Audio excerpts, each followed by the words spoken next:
الحمدللہ علی رب العلا والصلاة والسلام علی خیر الورا وعلی آلہ واصحابہ الصفا اما بعد فاعوذ باللہ من الشیطان الرجیم بسم اللہ الرحمن الرحیم۔ ناظرین، آج کا ہمارا درس شریعت احکام طلاق کے متعلق ایک جدید مسئلے کی وضاحت کرنا ہے۔ مسئلہ یہ ہے کہ اگر کوئی شخص اپنی زوجہ کو واٹس ایپ کے اوپر یا SMS کے اوپر طلاق لکھ کر دیتا ہے تو آیا اس انداز میں طلاق واقع ہوئی یا نہیں ہوئی، اس حوالے سے حکم شرع کیا ہے؟ دیکھیں، شریعت مطہرہ کی روح سے اگر عورت کو طلاق لکھ کر دی جائے، بول کر نہ دی جائے، تو جو لکھی ہوئی طلاق ہوتی ہے اس میں اس بات کا لحاظ رکھنا ضروری ہوتا ہے کہ آیا اس نے طلاق دینے کا جو ایک عرفی طریقہ ہے، جو ایک مروج طریقہ ہے، اس کے مطابق طلاق کو لکھا ہے یا اس کے مطابق طلاق کو نہیں لکھا۔ اگر تو عرفی طریقہ کار کے مطابق لکھا ہے، جس طرح آج کل وکلاء لکھتے ہیں، شروع میں القابات لکھے، خطبہ وغیرہ لکھا، نام لکھا، ایڈریس لکھا، طلاق نامہ جو ہے نا وہ لکھ دیا، تو اب اس انداز کے اندر جو لکھی ہوئی طلاق ہوگی وہ شرعی اعتبار سے نافذ ہو جائے گی۔ اس میں نیت کی کوئی ضرورت نہیں ہے کہ اس نے طلاق کی نیت سے لکھا ہے یا طلاق کی نیت سے نہیں لکھا۔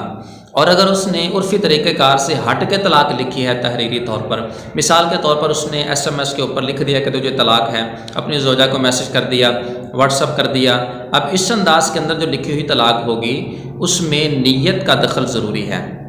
اس میں نیت کا لحاظ رکھنا ضروری ہے کہ اگر وہ بنیت طلاق یہ الفاظ لکھتا ہے تو پھر طلاق واقع ہوگی، اگر وہ طلاق کی نیت سے یہ الفاظ نہیں لکھتا تو پھر ایسی صورت کے اندر جو طلاق ہوگی وہ شرعی اعتبار سے واقع نہیں ہوگی۔ چنانچہ اس حوالے سے علامہ ابن عابدین شامی علیہ الرحمہ نے رد المحتار کے اندر اس کی توضیح فرمایا وَإِنْ كَانَتْ مُسْتَبِينَةً لَكِنَّهَا غَيْرُ مَرْسُومَةٍ إِنَّمَا الطَّلَاقُ يَقَعُ وَإِلَّا لَا۔ فرمایا اگر اس نے واضح طور پر طلاق کو لکھا اور غیر رسمی انداز کے اندر لکھا،